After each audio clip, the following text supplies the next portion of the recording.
بسم الله الرحمن الرحيم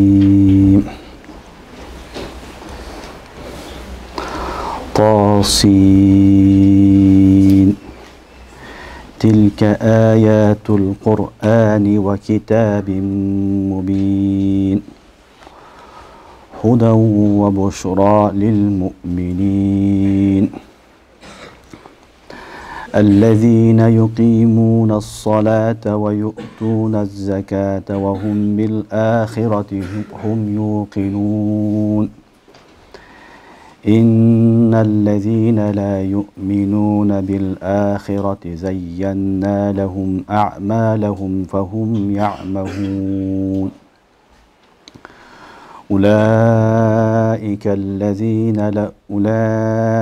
الذين لهم سوء العذاب وهم في الآخرة هم الأخسرون وإنك لتلقى القرآن من لدن حكيم عليم إذ قال موسى لأهله إني آنست نارا سآتيكم منها بخبر أو آتيكم بشهاب قبس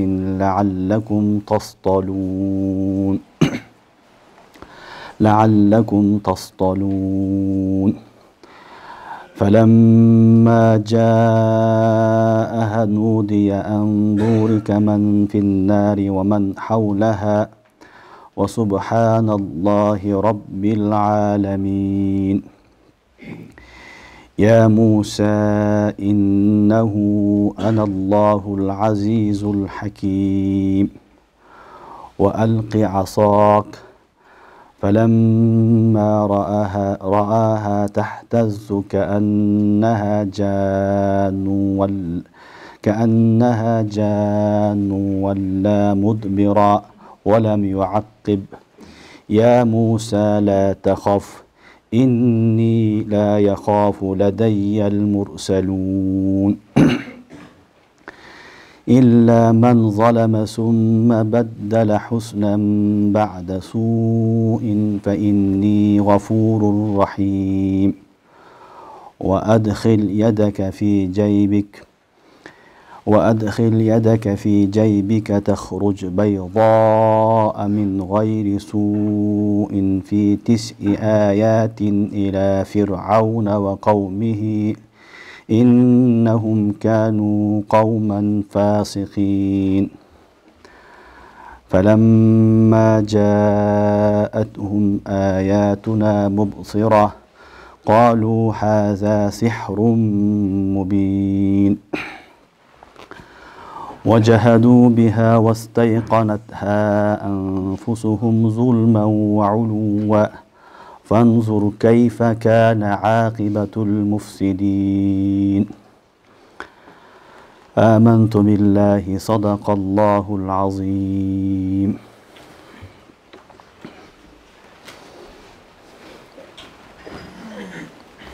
Tasin. Бұл Құранның жана ачык китептин аяттары мусулмандар үчүн хидаят жана сүйүнчү. Ал мусулмандар намаздарын тургузушат, зекеттерин беришет, ахиретке иман келтиришет. Албетте ахиретке иман келтирбегендерге алардын амалдарын биз коос кылып көрсөтүп койдук. Алар ошонун арасында таң калып жүрүшө беришет. Алар үчүн жаман азап бар. Жана ахиретте өтө каттуу зыянга учурашат. Албетте сен Куранды таанышман, алым, билүүчү Аллахтын тарафынан аласың. Жана эстеген Муса айтты үй бүлөсүнө, мен отту көрдүм, силерге ал жерден барып бир кабар же бир тутам от алып келем, мүмкүн силер аны менен ысынарсыңар деди. Кийин отко келгенде ага үн чыкты. От жана оттун тегерегинин бардыгына Алланын берекеси болсун деп. Алла Таалам бардык кемчиликтерден таза. Муса, албетте мен Аллах, мен күчтүү хаким Аллахмын. жана сен таягың таштагын, кийин таягыны жыландай болуп сойлоп баратканын көрүп аркага качты, аркасын караган жок. Ошондо Аллах айтты: Муса, коркпогун, менин астымда пайгамбарлар эч качан коркушпайт. Бирок ким зулум кылса, кийин жамандыгын жакшылыкка айландырса, мен албетте кечиримдүү боорукермин. Жана колуңду салгын чөнтөгүңө ал эч бир оорусуз аппак болуп, нурлуу болуп чыгат. Бул Фираун жана коомуна берилген 9 кереметтердин бирөөсү. Албетте алар адашкан фасык коом болушту. Жана аларга биздин ачык көрүнүктүү аяттарыбыз, кереметтерибиз келгенде алар айтышты: бул ачык сыйкыр деп. Аны жокко чыгарышты. Өздөрү ичинен билип туруп, ишенип туруп, зулум менен өздөрүнү кибирликке алып, аны жокко чыгарышты. Карагын, эми фасыктардын, жаман адамдардын акыбети акыры эмне болду дейт. Бул Суратун Намл, Намл сүрөсүнүн башындагы 14 аяты. Алхамдулилlah, биз өткөн сабакта Сурату Шуараны окуганбыз. Сурату Шуараны окуп, Аллахтын фазлы карам менен бүтүрдүк. Бүгүнкү сабагыбыз Суратун Намлдан башталат. Бул Суратун Намл, Сурату Шуара, андан кийин Суратул Кисас. Бул сүрөлөр бардыгы Маккада түшкөн сүрөлөр. Маккия деп айтылат. Макка доорунда түшкөн сүрөлөрдөн эсептелинет. Бул сүрөлөрдүн ортосундагы мазмундары дагы окшош. Макки сүрөлөр мазмундары да окшош. Тартиби да ушундай, түшүү тартиби дагы. Биринчи Шуара түшкөн, андан кийин Намл, андан кийин Кисас. Иншалла азыр Намлды окуп атабыз, андан кийин Кисас сүрөсүн дагы иншалла Алла насип кылса окуйбуз. Мазмундары да окшош. Балким уламалар айтат: Намл сүрөсү мына ушул Шуара сүрөсүнүн татиммасы. Ошонун калган окуяларын баягындап толуктоочу сүрө деп айтылат. Анын себеби Шуара сүрөсүндө биз жалаң пайгамбарлардын окуясын окуганбыз. Көптөгөн пайгамбарлардын окуясыны, коомдарды, алардын акыры жамандык менен бүткөнүн бүт барды окуганбыз. Ошолордон калгандагы 2-3 пайгамбардын окуясыны иншалла Суратун Намлда окуйбуз. Алардын бирөөсү азыр Муса алейхиссаламдын окуясынан Алла Таала баштап атат. Аны окуйбуз. Андан кийин Сулайман алейхиссалам менен Давуд алейхиссаламдын. Сулайман алейхиссалам менен Давуд алейхиссаламдын окуясы дагы Суратун Намлда муфассал баян кылынат. Андан кийин Салих алейхиссаламдын окуясы келет. Андан кийин Лут алейхиссаламдын окуясын кыскача Алла Таала айтат. Кыскасы бул сүрө дагы Шуара сүрөсү сыяктуу көбүнчө ошол пайгамбарлардын окуясын баяндайт. Анан негизинен таухид, рисалат, ахирет. Жана пайгамбардын чыныгы пайгамбар экендигини, жана пайгамбарыбыз саллаллаху алейхи вассаламдын көңүлүн көтөрүш үчүн ушул окуяларды Аллах субханаху ва таала Кур'ан-ы Керимде кайра баштаган. Ал эми бул сүрөнү Суратун Намл деп аталып калышлыгы балдар, бул сүрөдө бир намл деген кумурска деген сөз. Кумурсканын окуясы келет. Сулайман алейхиссалам бир күн аскерлери менен жолдо баратса, бир кумурска чыгып дуа кылып аткан болот. Анан айтат: киргиле үйүңөргө, булар билбестен силерди байкабастан дебелеп албасын деген сөз айтат. Угуп калат, түшүнүп алат. Себеби Сулайман алейхиссаламга Аллах субханаху ва таала бүт бардыгын мусаххар кылып бергенде. Адамдын тилини, инсандын тилин, жиндердин тилин, куштардын тилин, курт кумурскалардын тилин баарын түшүнгөн эди. Ушундай пайгамбар болгон, угуп калып анан эмне кылат? Кайтып кетип калат Сулайман алейхиссалам, иншалла окуясын окуйбуз. Ошол негизинде Аллах субханаху ва таала бул сүрөнүн атын Суратун Намл деп койгон. Кур'ан-ы Керимдеги сүрөлөрдүн аттары дагы балдар ар түрлүү Алла Таала аттарды койгон. Мисалы Суратул Бакара дейт. Сыйыр, уй деген сүрө. Суратун Намл, андан кийин Суратул Анкабут деп окуйсуңар. Анкабут, жөргөлөмүш. Булардын бардыгы хайвандардын аты. Аллах субханаху ва таала ибрат үчүн ушундай аттарды койгон. Демек бул сүрөдө дагы биз башка сүрөлөр сыяктуу эле, алдыңкы Шуара сүрөсү сыяктуу эле иншалла пайгамбарлардын окуясы менен неден жакындан таанышабыз. Андан кийин Аллах субханаху ва таала Давуд алейхиссалам менен Сулайман алейхиссаламдын Билхистин окуясын муфассал айтат. Пайгамбарлардын тарыхын окуп карасак, пайгамбарлар ар түрлүү болгон балдар. Кээ бир пайгамбарлар өтө кедей болгон. Мисалы Муса алейхиссалам Başında yetim östü, Firavun'un uyunda östü, keyin kaçıp geldi, Madyan'a vardı, üylöndü, mahır төлeyim dep 8 yıl, 10 yıl işte verdi. Uşundап жүрдü. Ekinci peygamber hazır okuyuz inşallah. Süleyman aleyhisselam, dünyanın padişahı. Allah subhanahu wa taala dünyanın bütün barını padişah kılıp koydu.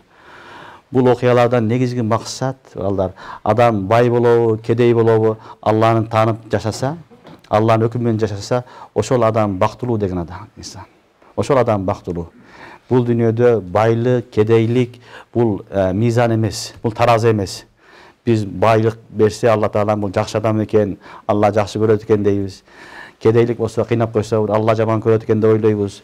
Al mizan tуура эмес mizan. Al adilеттүүлүк, al тараза эмес. Негизги тараза kim кандай абалда болсо дагы Allah Subhanahu wa Taala'nын өкүмү менен жашаса, мына ушул адам бай адам. Мына ушул адам ийгиликке жетишкен адам. Мына ушул адам чыныгы Алланын досу, сүйүктүү инсаны болот. Ошон үчүн Allah Subhanahu wa Taala пайгамбарлар ар түрлүү кылган. Жана чоң сабак Сулайман алейхисаламдын сабагынан билинет окуйбуз иншалла. Пайгамбар болуп туруп, Алланын өкүмүнөн гафил болгон эмес, кайдыгер болгон эмес. Бүгүн айтат, менин жумушум көп, ишим көп, колум бошобойт дейт. Туурабы? Сен бирок падыша болсоң, Сулайман алейхисаламда падыша болорсуң, анчалык боло албайсың. Бүткүл дүйнөнүн падышасы болуп туруп деле не кылды? Секундтагы Алланын эместен, өкүмүнөн кайдыгер эмес, Алланы унутпаган пайгамбарлар болгон. Ошон үчүн жумушум көп, мен колум бошобойт, мен андай адам эмесмин, анан бошогондо кылам дегендерге дагы баарыбызга сабак болуп атат. Адам баласы бул дүйнөгө келгенден кийин падыша болсо деле, бүт дүйнөнүн падышасы болсо деле, убакыт тагып Алланын өкүмүн аткарса болот. Жана ал Алланын өкүмү менен жашаса, анан ошол бактылуу. Алланын өкүмү менен жашабаса бактысыз. Ошон үчүн Allah Subhanahu wa Taala кийинки сүрөдө окуйсуңар, иншалла окуйбуз насип кылса. Кысаста кете керек, андан Карундун окуясы келет. Карун да бай болот. Өтө чоң бай болот. Бирок Кудай тааныган жок. Алланын өкүмү менен жашаган жок. Ал кор болду. Эмне болду? Бул дүйнөдө да кор, ахиретте да кор болду. Ошондуктан байлык, бийлик, мансап бул адамдын бактылуу экендигинин меяры эмес, таразасы эмес. Бактылуулуктун таразасы бул ким Аллахтын дини менен жашаса, Алланын өкүмүн аткарса, ушул адам бактылуу. Ошон үчүн Allah Subhanahu wa Taala пайгамбарларды ар түрдүү жараткан, бүт бардыгы биз үчүн ибрат, байы да болгон, кедейи да болгон, ортошосу да болгон, сулуусу да болгон, бүт пайгамбарлар Allah Taala маркум жараткан. Мунун себеби биз үчүн булар барды хужжат, далил. Эртең Кудайдын астына барганда колум бошобой калды, колум тийбей калды дегендер айтат, мына Сулайман алейхисалам падыша болуп аткарды, сен эмнеге кылбадың дейт. Анда бисмиллахир-рахманир-рахим. Тасин. Бул хуруфу муқаттаат, муну Аллах а'ламу би мурадихи. Алладан башка эч ким муну билбейт. Алла Тааланын сыры. Кур'ан-ы Карим ушундай бир сырдуу китеп балдар. Негизинен бул хуруфу муқаттаат Алла Тааланын өзүнүн сыры. Атайы кафирлар үчүн берилген. Кафирлар биз Куранды өзүбүздө токуп коебуз дегенде Алла Таала мына ушул хуруфул хижадан топтолгон тамгалар. Хуруфул хижаия деп айтылат. Та, син, мим, алиф, лам, ра. Ушулардан топтоп Алла Таала Кур'ан түздү. Сен да араб тилдесин, арабсың. Кыйын болсоң ушул сөздөрдөн өзүңдө Кур'ан кошулгон бир китеп жазып ал деген максатта Алла Таала эмне кылат? Тахадди кылып аларга таштап коет дагы. Ошонун негизинде Курандарда сырларды калтырган ошолордун бирөөсү мына хуруфул муқаттаат. Тасин, муну Аллаху а'ламу би мурадихи. Алладан башка эч ким чыныгы максатын биле албайт. Албетте уламалар кыскача тавилдер кылган, ал тавилдер деле хадис муфассириндер айтат, бирок тавилдер занни, якыйни эмес, занни тавилдер негизги нерсе. Мунун маанасыны Аллахтан башка эч ким билбейт. Демек бул хуруф муқаттааттан сабак болуп атат. Кур'ан-ы Карим ушундай китеп, аны түшүнсөң дагы, түшүнбөсөң да окуй бер. Түшүнсөң дагы, түшүнбөсөң дагы окуй бер. Кээ бирлер айтат да, түшүнбөсөң эмне пайда деп. Кур'ан-ы Каримди мен деген адамдар деле түшүнбөй турган учурлар болот. Мына ушул хуруфу муқаттаат бүт бардык аалымдар айтат, Аллаху а'ламу би мурадихи дейт. Эч ким билбейт дейт. Алланын сыры, пайгамбар менен Алланын ортосундагы сыр, Алладан башка эч ким билбейт. Демек Кур'ан ушундай азиз китеп, ыйык китеп, аны түшүнсөң дагы, түшүнбөсөң дагы окуй бере турган китеп. Ошон үчүн Аллах Субханаху ва Таала Тасин деп Куранды баштады. Тилка аятул Кур'ани ва китабин мубин. Бул Кур'ан жана ачык китептин аяттары. Tilka huruf ba'ida. İşara lil ba'id bilesingер. Alыс үчүн колдонот. Бул жерде Allah subhanahu wa ta'ala Kur'an'ın darajasını bildiriş üçün tilka sözünü istimal kıldı. Düşünüyorsunuz mu? Tilka ayatul Kur'an ve kitabin mubin. Bu Kur'an'ın cana açık kitaptın ayetleri dedi. Biz okugan Kur'an'dı Allah subhanahu wa ta'ala iki sıfatını aytıp atады. Birisi Kur'an, ikincisi kitap деп atады. Kur'an-ı Kerim'de Allah Teala özü Kur'an деп айтқан, kitap деп айтқан. Kur'an деген себеби балдар Kur'an окула турган kitap. Ошон үчүн Kur'an деп айтылат. Kur'an макруун, окулуучу kitap. Дүйнөдө эң көп окула турган kitap бул Kur'an-ı Kerim. Дүйнөдө эң көп окула турган kitap бул Kur'an-ı Kerim. Мына азыр карылар отурасыңар, талабалар отурасыңар, күнүгө Kur'an окуйсуз, алхамдулилла. Андан сырткары мусулмандардын баары 5 вак намазында Kur'an okuyut. Ар дайым Kur'an окулат. Ушундай китеп ал окулуп эле 24 саат дүйнөдө тынбай окулуп тура турган китеп бир гана Аллахтын китеби Kur'an-ı Kerim. Ошон үчүн Kur'an деп айтылат. Кара якыраудан чыккан мастары Kur'an. Бул карана болсо жамаа маанасында болот. Жамаал хуруф. Huruftар топтолгон, мазмундар топтолгон нерсени айтылат. Ошондой эле макруун маанасында болсо окулунуучу китеп. Эң көп окулунуучу китеп Аллах субханаху ва тааланын Kur'an-ы Керими. Ошон үчүн Kur'an деп айтылат. Бул Kur'андын аяттары деп атат. Бул көп окулуучу аяттар деп атат. Ва китабин мубин. Экинчиси китеп деп айтты. Китабин мубин. Ачык китептин аяттары. Демек, Kur'an-ы Керим окулуна турган китеп, ошол эле учурда жазылган да китеп. Kitap жазылган нерсе айтылат. Allah subhanahu wa ta'ala mına uşul Kur'an-ı Kerim'de bizge ne kıldı? Azır günde düşürüp berip kitap жазылып турат. Mına uşul kitap деп айтабыз. Demek Kur'an-ı Kerim okulunat, ошол эле учурда жазылат. Жазылуудун өзүнүн эрежеси бар. Дүйнөдө бир эле китеп бар балдар, Kur'an-ı Kerim араб тилинде түшкөн, бирок башка китептерге окшобойт. Bunun özünün okuyduğun erecesi var. Anı tecvid de aytılınat. Kıraat, tecvid ilimlerinde ayetayı okulunat. Kur'an-ı Kerim uşunday kitap. Bunun kitaptın özgöçölüğü Arap dili olsa dağın başka kitaplarga okşabaydı. Özünün özgöçö ereceleri var. Al başka kitapları табылбайт. Başka kitapları da табылбайт. Misali Kur'an-ı Kerim'de sala, zaka degen söz var. Sala, zaka. Sad, lam, vav, ta mudavvara. Şunu yazıladi. Kur'an'da qarasaqar har daim sad, lam, bilan vav keladi. Sala degen söz uşul. Kur'an'da uşun yazılgan. Emi uşunu Arap dilinde başka kitapları görsöңөр sala deb yazat. Sad, lam, lam, ta. Biroq Kur'an'dan deb yazılbayt. As-sala. Az-zaka. Zekat degen söz misali. Zay, kaf, vav anan ta mudavvara. Zaka degen söz.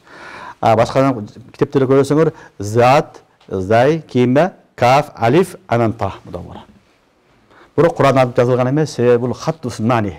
Osman хатты ошо ойдон калган Куранын өзгөчөлүгү.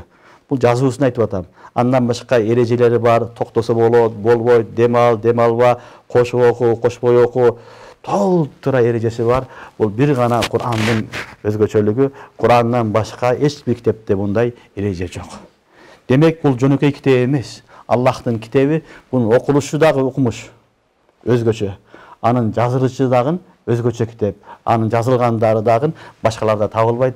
Башка араб китептеринде табылбайтылган өзгөчө китеп. Мына ушуну Аллах субханаху ва таала мына ушул Курандын жана китептин ачык көрсөтмөлөрү, аяттары деп баяндап атат. Ал-мубин дегени өткөндө да айтканбыз, ачык деген сөз. Китабин мубин дегени ачык китеп. Бул китепте акты ак, караны кара деп ачык айтып койгон. Бул жашырбайт. Бул бурмалабайт. Бул не кылбайт? Жылмалабайт. Болгонну болгондой айтат. Иннаху лакаулун фасл ва ма хува бил hazl. Болгонду болду, акты ак, караны кара деген китеп, ошон үчүн китабин мубин. Бул ачык китеп. Анын ичиндеги нерсе, өкүмдөрү бардыгы жеңил. Кур'ан-ы Керимде Аллах Таала айтат: "Биз Куранды зикир деп не кылдык? Жеңил кылдык."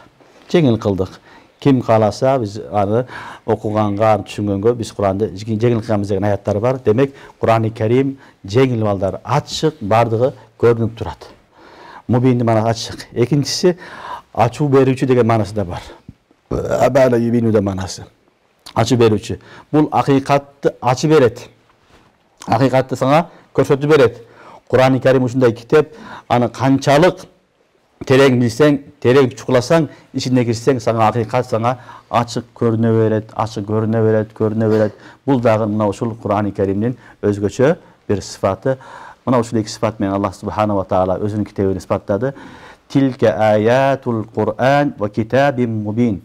Bul açık kitaptın jana Kur'andın ayatları dedi. Demek jönökөй kitap emes, anın okuluşu dagы özgöçö, anın жазылышы dagы özgöçö. Al bardыk deseni açık ayıkın ne kılat? Bayanda berүүчү kitap. Mına ушул kitaptın ayatları deydi. Al kitap kандай kitap? Hudan ve bushra lil mu'minin. Hudan ve bushra bu balдар hal. Hudan ve bushra birinci manası hal, mansup. İkincisi bular neme bolat? Habarda bolat. Tushunarlimi? Hudan ve bushra lil mu'minin bu habarda bolat. Al kitap kандай kitap eken? Hidayat berүүчү, hadi manasında. Hidayat berүүчү, hidayat kılуучу, toora joldu көрсөтүүчү, жана сүйүнчү берүүчү. Adamlarga sүйүнчү, хуш habar berүүчү kitap. Kimlerge? Lil mu'minin, musulmanlar üçün. Musulmanlar üçün toora jol көрсөтөt, musulmanlarga başarat beret. Başarat degen söz sүйүнчү habar, жакшы habar. Demek Allah Subhanahu wa Ta'ala'nın kitabı, Kur'an-ı Kerim, özgöçe iki sıfatı var. Bu hidayat balдар. Bu toora jol. Toora bağıt көрсөтөt sana. Bağıt tapпай kalsan Kur'an izle. Sana Kur'an yeterlik. Jol tapпай kalsan Kur'an oku. Kur'an sana jol көрсөтөt.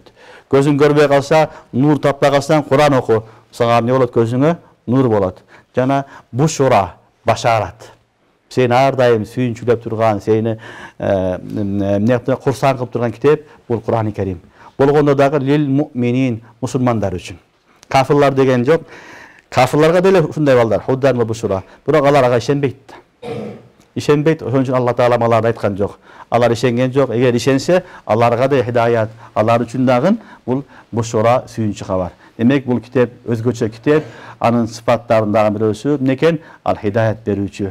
Adamlara jol көрсөтөt, jana bushra başarat beret, toora bagıt beret, sүйүнчү habar beret lil mu'minin, musulmanlar üçün. Demek musulmanlar okup жүрүp ne bolot? Sүйүnөt. Beşte okup жеңил болуп калат. Mına ушул sүйүнчү habar kayaktan gelet? Allah'ın kitabı Kur'an-ı Kerim'den gelet. Oşun için Allah Subhanahu wa Ta'ala Hudan ve bushra lil mu'minin. Bul hidayat jana musulmanlar üçün başarat, ne sүйүнчү habar dedi. Demek jönökөй kitap emes. Bu kitapta okugan adam adaşpayt. Bu kitapta okugan adam kaygıga batpayt inşallah. Allah Subhanahu wa Ta'ala Kur'an'ın bereketi menen Allah Ta'ala musulmanlarga yüzün jarık kılat. Musulmanlarga sүйүнчү habar beret. Bu dünyada da jakşı jaşоо, ahirette dagın jakşı jaşoo nasip kılat.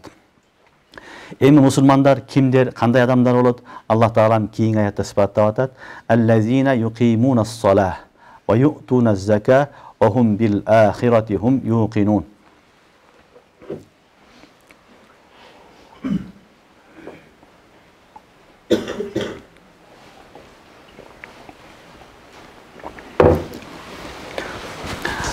Alar namazlarını turguzuşat, zeketlerin berişet, jana ahiretke iman keltirişet, ahiretke işenişet deydi.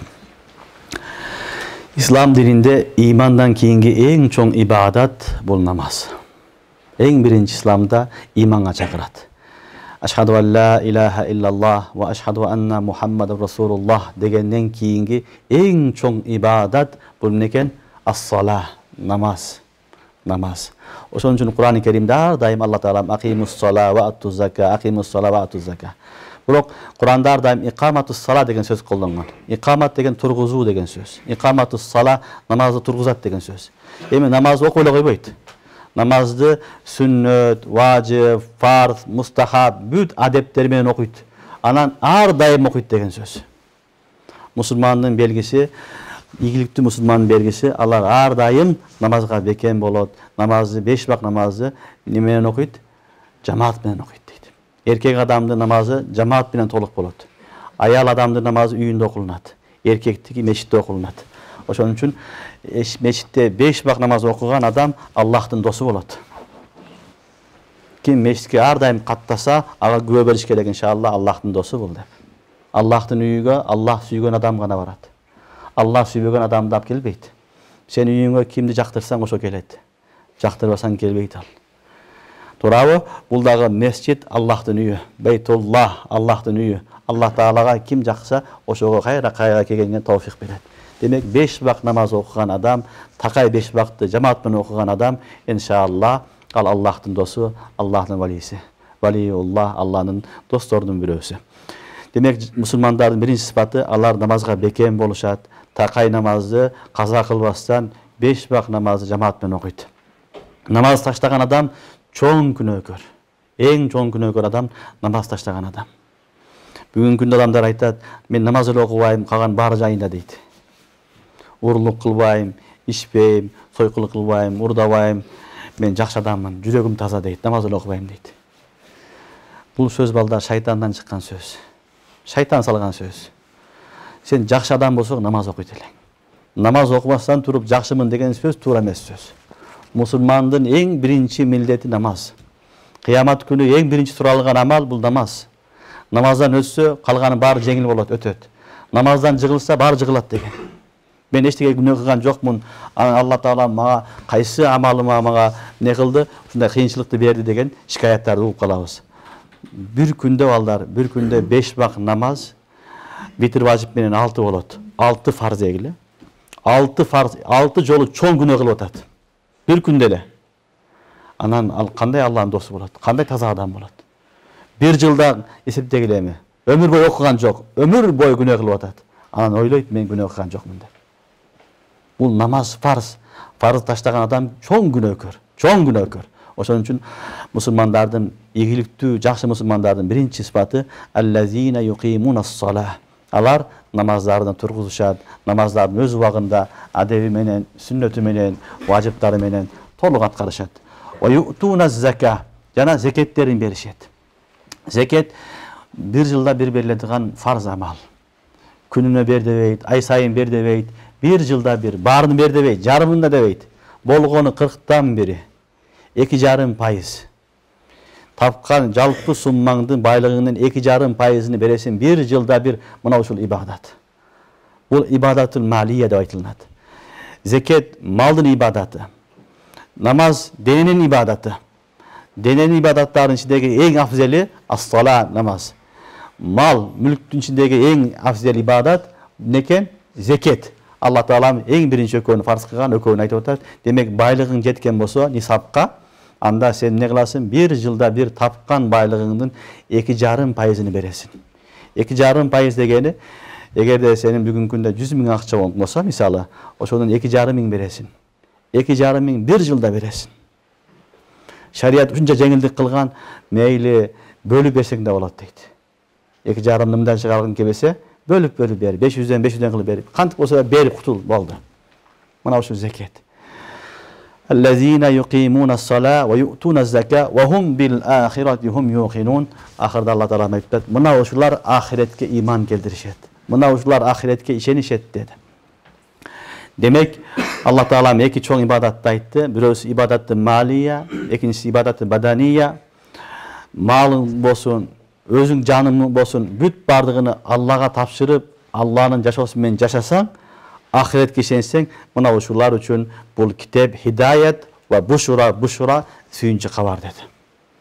Демек, бизге бул дүйнөдө жыргал жашоо керек болсо, ахиретте жыргал жашоо керек болсо, анда эң биринчи иман келтиргенден кийин намаздан башташ керек. Андан кийин зекеттен башталат. Андан кийин амалдар тартиби менен тургузула берет. Түшүнүңөрбү? Андан кийин амалдар тартибине жараша түзүлө берет. Охум бил ахирати хум юқинун дегенден билинди. Демек, булар ушул амалдардын бардыгыны ахиретке ишенип кылынат. Иман балдар бул акаид маселеси болот. Акаид маселелери Аллага иман келтирүү, фериштелерине, китептерине, ахиретке деп. Бирок көбүнчө Куранда Алла Таалам ва бил ахирати хум юқинун дегенден муфассириндер айтат, ахиретке өзгөчө бекем иман келтириш керек дейт. Ахиретке өзгөчө бекем иман керек дейт.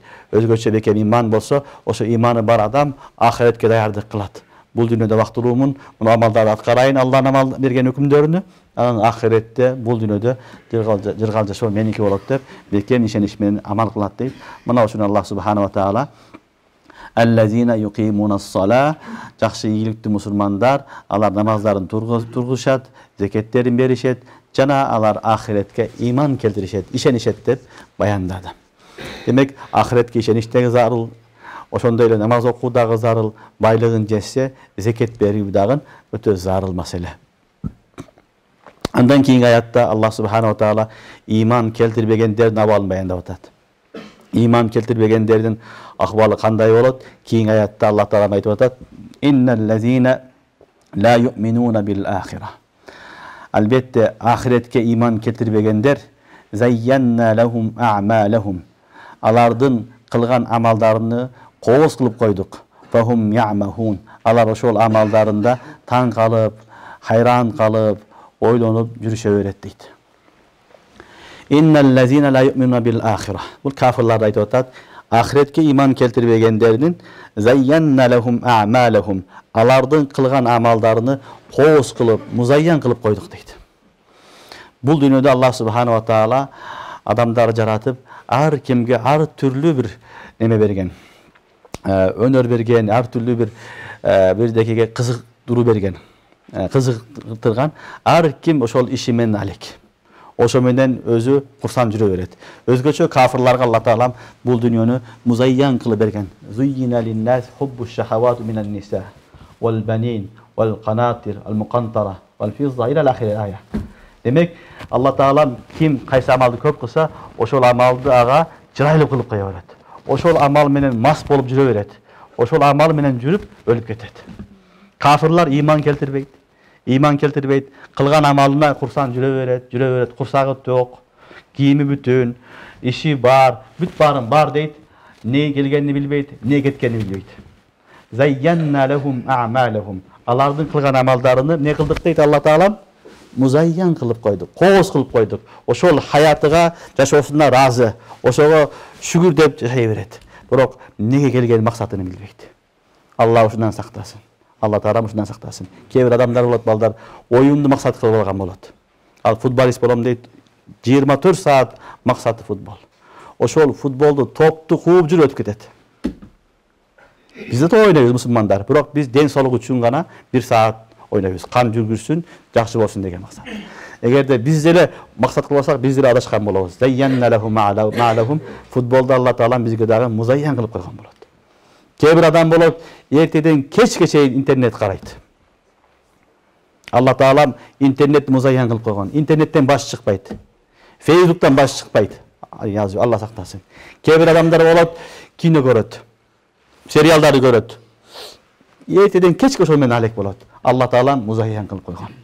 Кээ бир адамдар бар, теннис менен алек болот, бильярд менен алек болот, кээ бирөө арак менен алек болот, дагы бирдеке менен кумар менен алек болот. Кыскасы, алек болот турган нерселердин түрү көп.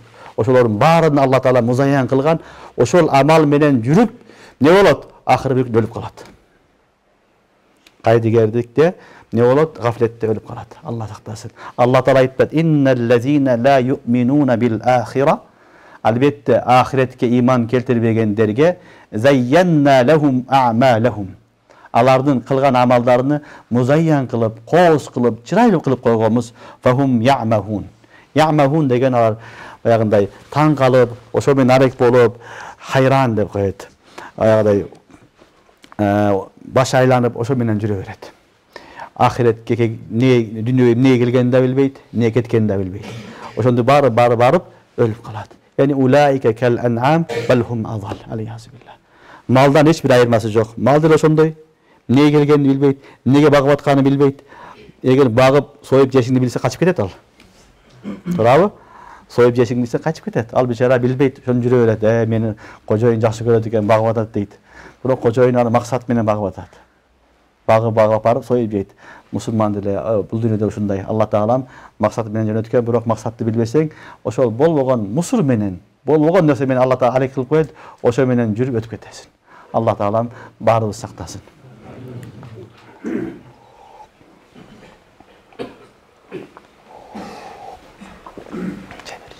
Бул аяттан баарыбызга чоң сабак, балдар. Бул дүйнөдө ибадаттан башка нерсе менен алек болбош керек. Башка нерсе зарылчылык колдонобуз. Таштап койгонго болбойт. Бирок ал максат эмес. Футбол биздин максат эмес. машыгуу биздин максат эмес, саясат биздин максат эмес, мансап биздин максат эмес, бийлик биздин максат эмес. Биздин максат мусулман болуп жашап, Аллахтын өкмүн аткарып, мусулман болуп өлүү. Жана Аллахтын астында таза болуп баруу. Ушул максатка Алла Таала жараткан. Калган бардыгы зарылчылык. Саясатчы болосуңбу, бийликке келесиңби, бай болосуңбу, эмне болсоң бол, бирок аны максат кылып алба. Ал зарылчылык деген нерсе зарыл болгондо гана колдоносуң. Уламалар айтат, мисалы мына тааратканага баруу зарылчылык. Тааратканага бара албай койбойсуң. Себеби инсан жегенден кийин чыгыш керек ал. Ушундай алсыз инсанбыз. Барасың, зарыл нерсе. Чоң үйүң болсо дагы бир жерде таараткана болуш шарт. Ансыз үй гайры мукаммал, толук болбойт. Ошондой эле жашоодо зарылчылык болбосо мукаммал болбойт. Болуш керек. Бирок ал максат эмес да. Тааратканага барып эле жүрө берсең, туалеттен чыкпай эле жүрө берсең, анда сен элдер айтат, акмак экен дейт. Кудду дүйнө ошондой нерсе. Ошо менен алек болуп эле негизги максат таштап койсоң, анда тааратканадан чыкпагандай эле болосуң. Ошондуктан Аллах Таалам сактасын баарыбызды. Кур'ан-ы Каримдеги аятта айтып атат, алар кафирлар, иман келтирбегендер ушундай адамдар, зайянна лахум а'малахум, алардын амалдарын өздөрүнө музайян кылып, кооз кылып койгонбуз деп атат. Демек, булар неге түшүнбөйт, неге акылы жокпу, көрбөйбү акыйкатты деген сөздөр көп болот да, көрбөйт балдар. Көрбөйт. Себеби Аллах Субханаху ва Таала ошол амалдарга өздөрүнү мас кылып койгон. Ошону көркөм кылып койгон, ошол менен алек болуп калган, ошонун негизинде ошондон чыкпастан алар жашай берет. Инналлазина ла ю'минуна бил ахира зайянна лахум а'малахум фахум я'махун. Албетте алардын амалдарыны эмне кылганбыз? Кооз кылып койгонбуз. Алар ошол амалдары менен таңыркап, таң калып, ошонун негизинде жашай берет. Бирок ахирети кандай болот? Улаикаллазина лахум суул азаб. Булар ушундай адамдар, алар үчүн суул азаб, жаман азаптар болот. Аларга ахиретте эртең Аллахтын астына барганда эсеп китеп болгондо өтө каттуу азап болот. Ал эле эмес, ва хум фил ахира хумул ахсарун. Иннал улаикаллазина лахум суул азаб фид дунья. Түшүнүңөрбү? Бул дүйнөдө аларга жаман азап. Ва хум фил ахира. Ал эми ахиретте хумул ахсарун. Чыныгы зыянга учурагандар ушулар болот деди. Чыныгы банкрот болгондор ушулар болот деди Аллах Субханаху ва Таала. Себеби бул дүйнөгө келгенден кийин биз ахиретке иштеп кетишибиз керек. Ахиретке иштеп кетсең, жемиштүү болсо игиликке жетишесиң. İştebesең, ахиретте эчтеке жок болсо банкрот болосуң. Мына ушуну хасара деп айтылат. Улаика ва хум фил ахирати хумул ахсарун дегенден билинди. Чыныгы банкрот, ахиреттен банкрот. Алла баары сактасын. Бул дүйнөдө жыргап жашап 50 жыл, 60 жыл, ахиретке барганда түбөлүк азапта калган, мындан өткөн жамандык жок. Ондан өткөн жамандык жок. Бул дүйнөдө падыша болсун, мейли дүйнөнүн падышасы болсун, 50 жыл, 60 жыл жашасын, бирок ахиретте түбөлүк отко күйсө, охо, Алла сактасын. Мындан өткөн азап жок. Мына ушуну Аллах Субханаху ва Таала баяндап атат. Ва хум фил ахира хумул ахсарун. Ал эми алар ахиретте чыныгы зыянга учурагандар, чыныгы банкротко учурагандар, мына ушулар деп атат. Аллах баарын сактасын. Демек, мусулман бул дүйнөдө дагы сүйүнүч менен жашайт, ахиретте дагы иншалла чыныгы ийгиликке жетишкен инсан болот.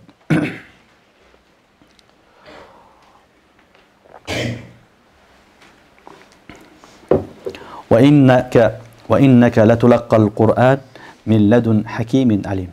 Elbette sen alasın deyip bu Kur'an'da min ledun hakimin alim. Hakim jana alim.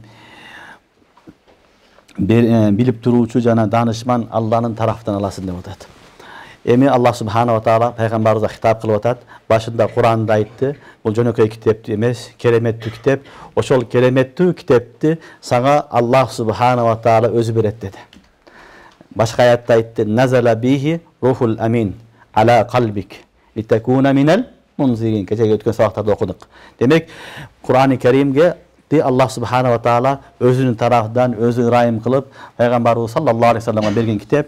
Al kitaptın iki sıfatını aytdı. Allah Taala'nın iki sıfatını hakim, alim. Al danışman. Al alim, barın bilet. Özü barın bilip durat, danışman özünün hikmeti menen Allah Subhanahu wa Taala sana usul Kur'an-ı Kerim'de düşürdü.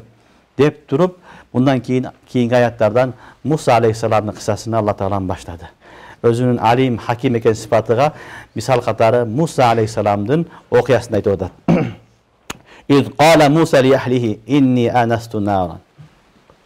Estegin Musa aleyhisselam aytdı übülösünü inni anastu nara. Men kördüm alıstan ottu. Saatikum minha bi habar. Men barıp sizlerge bir habar alıp kelemin. Av atikum bi shihabin qabas. Je bir tutam ot alıp kelem. La'allakum tastalun. Ana menen sizler ısınasыңар dedi. Bul Musa aleyhisselamga peygamberlik kele turgan uçurdu Allah Taala bayandap atat. Musa aleyhisselamga peygamberlik kelgen uçurdu Allah subhanahu wa taala Kur'an-ı Kerim'de bayandap atat. Oşol şu arada okuduk. Bul jerde dagы Allah Taala kayra bayandap atat. Musa aleyhisselam Misirden kaçıp Madyan'a kelet. Madyan'a kelip Şuayb aleyhisselam'ın kızı menen üylönüp keyin anan kayra Misirge jönөйт. Anan jolda baratıp jol tapпай kalat balдар.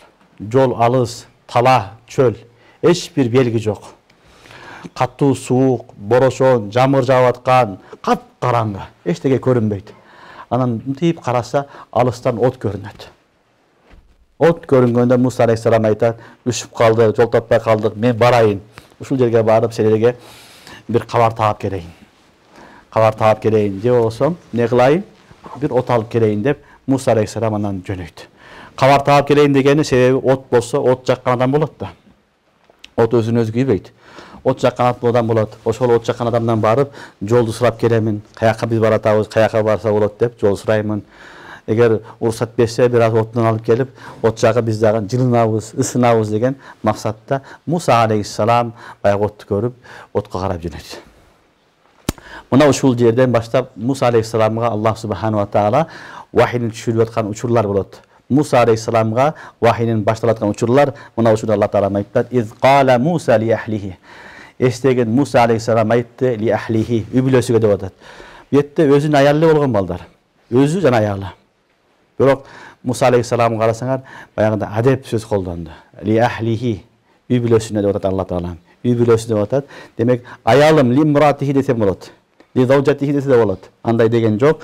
Li ahlihi dedi. Ulamalar aytat adep. Übülö dep koldonu, übülöm, meni übülöm dep koldonon söz bu adep söz. Jakşı söz. Oşon üçin Musa aleyhisselam ayalıma degen jok.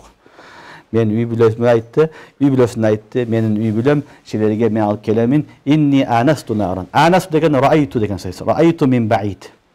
Alıstan ottu gördüm. Saatikum minha bi habar. Bayag ot jakkan adam menen süйлөшүp şilerige joldun kabarını alıp kelemin dedi. Av atikum bi shihabin qabas. De olsam shihab degen ottun bir tutamını aytat. Qabas degen bir tutam. Bir dep koyat. Bir uç.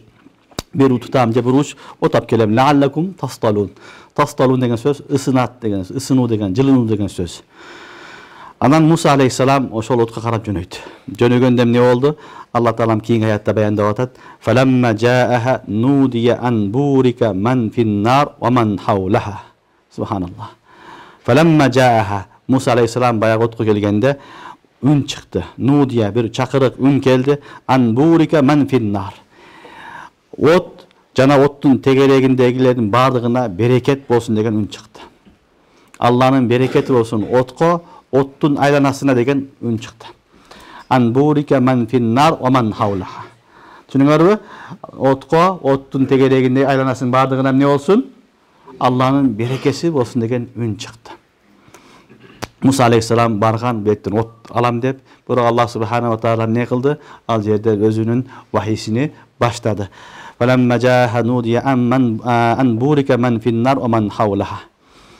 Burika man fin nar wa man hawlaha'nı ulamalar 2-3 tafsirini aytat. Birincisi an burika man fin nar wa man hawlaha. Man fin nar ferişte. Birincisi. Wa man hawlaha Musa aleyhisselam başkaları. Musa aleyhisselam. Anda manası Allah kelgende otun janına. Alarga aytılındı. Selerge ottogo feriştelerge jana otun aylanasındağı Musa aleyhisselamga dagın Allah'ın berekesi olsun degen söz bolat. Ekincisi man fin nar Musa aleyhisselam. Wa man hawlaha al malaika. Düşünüңөрбү? Anda manası ne bolat? Allah'ın berekesi olsun otto turgan Musa'ga jana anın tegerendegi feriştelerge degen söz çıkat. Ekinci tafsir. Üçüncü tafsir man fin nar nurullah. Allah'ın nuru. Allah'ın nuru halk kılgan nuru. Wa man hawlaha Musa ve malaika. Түшүнүңөрбү? Анда маанасы эмне болот? Ошол жерде үн чыкты, отто турган Алланын нуруга жана анын тегерегиндеги Муса алейхиссалам фериштелерге Алланын рахматы, берекеси болгон деген сөз чыкты. Демек, Муса алейхиссалам келгенде Аллах субханаху ва таала вахийни баштады. Сага, сенин тегерегинде турган фериштелерге бардыгы Алланын рахматы, берекети, файзы, карамы болсун деди. Субханаллахи раббил аламин. Субханаллахи раббил аламин. Раббил аламин. Бүткүл дүйнөнүн аламдар жаратуучусу Раббиси Аллах Таала бүткүл айыптардан, кемчиликтерден таза деди. Субханаллах. Бул жерде балдар Аллах субханаху ва тааланын китеби ажайып китеп. Баягы бул жерде ошол турган нерсе от, баягы нур Аллах болуп калышы мүмкүн деген шубха шек болуп калышы мүмкүн. Түшүнүңөрбү? Ошол шек шубханы кайтарыш үчүн Аллах субханаху таала Субханаллахи раббил аламин деп ишара кылды. Аллах таалам бүткүл айыптан, кемчиликтен таза. Яни сен көргөн нур, сен көргөн от, сен көргөн үн ал Кудай эмес деп атат. Түшүнүңөрбү? Аллах субханаху таала не ал нур да эмес, Аллах субханаху таала ал сен көргөн нерсе да эмес, Аллах Таала сен уккан үн да эмес. Аллах субханаху таала ушундай махлук, аны эч ким көрө албайт, эч ким түшүнө албайт. Аллах Таала ушундай бир өзгөчө бир махлук, бир зат, ошону баяндап атат. Субханаллахи раббил аламин. Аллах раббил аламин бүткүл кемчиликтерден, айыптардан таза. Көрүлгөн нерсе, көрүлгөн нур, уккан үн Аллах эмес деп атат. Түшүнүңөрбү? Анан Муса алейхиссалам жакында барат. Жакында барса бир дарак болот. Чоң дарак. Эң кызыгы жап-жашыл болуп жанып турат. Жашыл анан жанып турат. Күйүп атат десе, күйгөн нерсе эмне болбойт? Жашыл болбойт. Күйбөдү десе, нуру чыгып турат. Жакындаган сайын барып көрсө, чоң дарак, жап-жашыл, жалбырагы, денеси, сабактары, шактары жашыл, чоң дарак болот. Ошол дарактан Аллах субханаху тааланын тарафынан эмне? Нур келип, үн чыгып атат дейт. Ал үндү укканы Муса алейхиссалам барат. Барса баягы даракты көрөт. Көрүп турганда баягы үн келет. Үн дагы ушундай болот, балдар, өзгөчө үн. Өзгөчө бир саут үн болот. Бир тарафтан келбейт. Har тарафтан келет. Адамдын үнү мен бере сүйлөп алсам, бияктан угулбайт. Бияктан угулбайт. Уш тарафтан угулат. Себеби мен махлукмун. Махлуктун үнү харф менен, талаффуз менен болот. Ал бир тарафтуу болот. Аллах субханаху ва тааланын сыпаты Аллах каламуллах, Аллахнын каламы Кур'ан-ы Карим. Бирок анын балдар бир тарафы жок. Түшүнүңөрбү? Бир тарафтан келбейт. Бүт тарафтан. Муса алейхиссалам Кур'ан-ы Каримди бир гана кулагы менен эмес, бүт денеси менен Аллахнын вахийсини уккан. Биз кулак менен гана угабыз. Бирок Аллахтын китеби, Аллахтын үнү, Аллах Тааланын несі, каламыдан не болот? Муса алейхиссалам аны бир тарафтан уккан жок. Муну эмне болду? Бүт денеси менен угуп, сезип билди. Мына ушуну каламун нафси деп айтылат.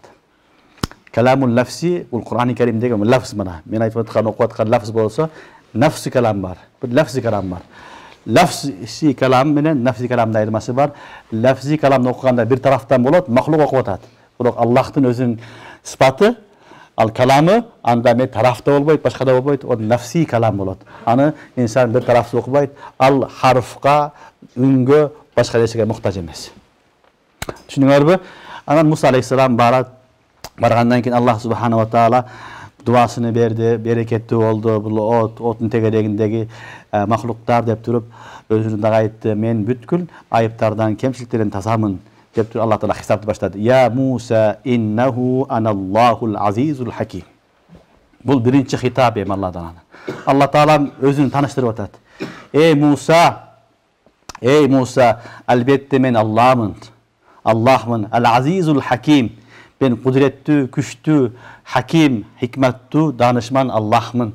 Бул көрүп аткан нерсең, мен Алла Таала өзүн таныштырып атат. Менин өкүмүм менен болуп атат. Менмин, аналлахул азизул хаким, мен күчтүү хакиммин, деди Алла Таала. Анан Аллах субханаху ва таала өзүнүн жаратуучу экенин таанытып, Муса алейхиссаламга берген можизаларын көрсөтүп атат. Далилдеп атат. Мен Аллахмын, sen menin peygamberimsin. Qanday dalil var? Payg'ambarlarga berilgan eng cho'ng mo'jiza bu dalil bo'ladi, bilasizlar, a? Bu dalil bo'l qatori mo'jizasini aytib o'tadi. Men Allohman, sen payg'ambarsin, sen o'shaning uchun va alqi asak. Mana dalili. Sen tayog'ingni tashla. Falamma raha tahtazu ka'annaha jan walla mudbira wa lam yu'aqib. Bayaga o'qiya. O'qidim ara. Tashlagandan keyin jilanga aylandi. Jilanga aylangandan keyin so'ylab jo'naganda Musa alayhisalom orqaga qarab, qashdi. Orqasini qaramay qashdi. Alloh taolom aytdi: "Ya Musa, la takhaf. Inni la yakhafu ladayyal mursalun." Ey Musa, qo'rqma. Men nastimda, mening huzurumda kimdir? Payg'ambarlar qo'rqmaydi dedi. Demek Allah subhanahu va taala o'zini tanishtirdi birinchi. Adebi shunday. O'zini tanishtiriladi. Andan keyin Musa alayhisalomga vahiy tushirdi. Sen payg'ambar ekanini aytib, payg'ambar ekanini dalilini aytib o'tadi. Dalil nubuva.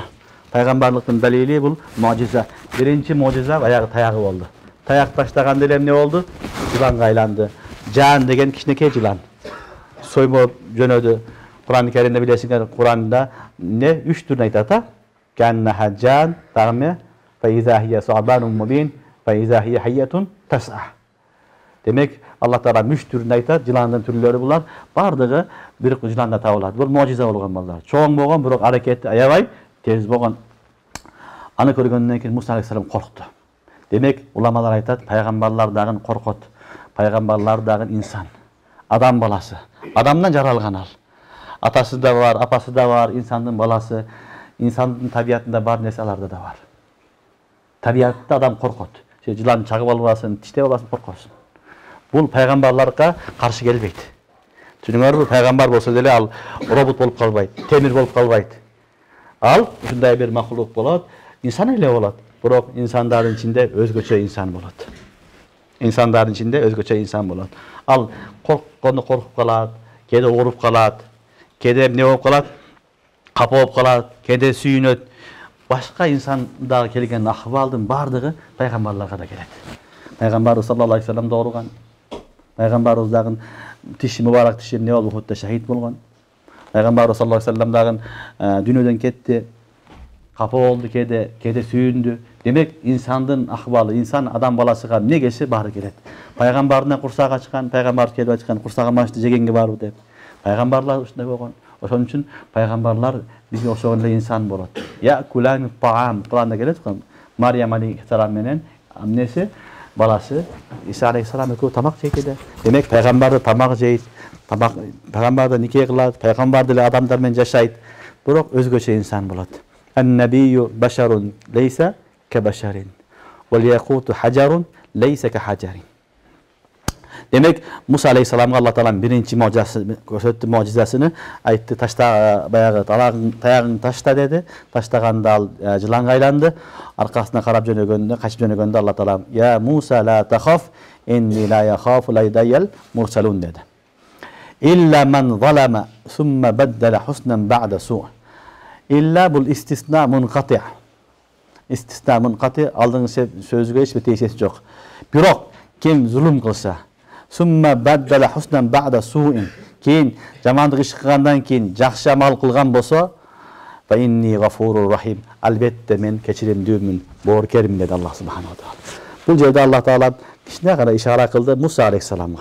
Musa aleyhisselam qabla nubuwa peygamber boluştan aldın Kıptiydi bir urup ne kılgan edi? Öldürüp kılgan. Febekadahu Musa faqada aleyh. Okudun ara. Musa aleyhisselam күчү de var ele, peygamberler күчтүү болгон. Peygamberimizге берген кубат бизге 30, кээ бир ааяттарда 40 адамга берилген кубат берилген. Ошон үчүн не кылды Алла Таала ишарат кылды ошо немесиге. Ким жамандык кылган болсо, кийин тооба кылган болсо, Алла Таала аны кечирдим деди. Musa aleyhisselam kılgan işi болгон окуя кабла нубува болгон. Peygamberlikten aldın.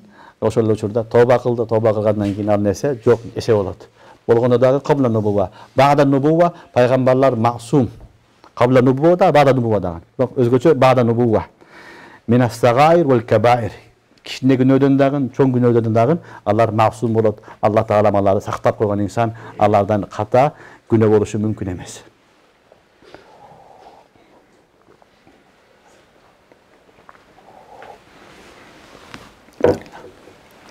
إلا من ظلم ثم بدل حسنا بعد سوء فإني غفور رحيم وأدخل يدك في جيبك. Бул экинчи окуя эми. Кийинки окуяда айтып атат, экинчи можиза колуңду салгын чөнтөгүңө, колуң чыгат дейт ак болуп, эч бир оорусу жок. Фитиси аятин ила фирауна ва кавмихи. Бул Фираунга берилген, Фираун жананын коомуга берилген 9 аяттардан дейт. Иннахум кану кавман фасикин. Алар фасык, фажир коом эле дейт. Экинчи окуя балдар можиза бул ядил байда. Ядил байда дегени Муса алейхиссалам колу, кол чөнтөгүнө салып эле, жамынтып эле немесинен чыгат эле, олдугунан не болот? Жап жарык болуп, нур болуп көрүнөт. Буну ядил байда дейт. Бул экинчи можиза. Бул эки можизанын айырмасы балдар. Биринчи можиза болгон таяк. Жамадат дейт буну.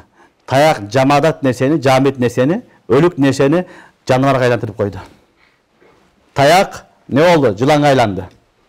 Жамадатты хайванга айлантырып койду Аллах субханаху таала. Бир можиза. Экинчи можизасы ошол эле Муса алейхиссалам өзүнүн колуну не кылды? Өзгөчө бир кол кылып койду. Негизинен адамдын колу жанбайт. Бул тери, ичинде кан, башка эт, ушундай нерсе менен болот.